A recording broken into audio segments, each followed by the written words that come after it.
मित्रांनो, आज मी तुम्हाला एक सुंदरशी कविता ऐकवणार आहे.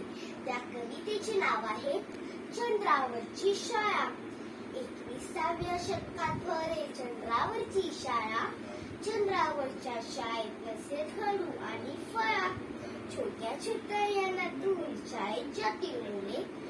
वतन शाळेचे दार होईल खुले. दप्तराचे ओझे तेव्हा नसेल पाठीवरती. ऑक्सिजनचा सिलेंडरच न्यावा लागेल वरती.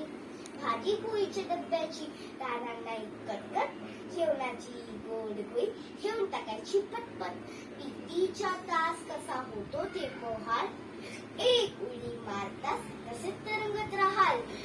दाबायची बटणे एवढाच फक्त अभ्यास. चंद्रावरती पोचल्यात की झालातच पास. अशी असेल भारी चंद्रावरची शाळा. चंद्रावरच्या शाळेत फक्त चांदण्याशीच खेळा. चंद्रावरच्या शाळेत फक्त चांदण्याशीच खेळा. धन्यवाद.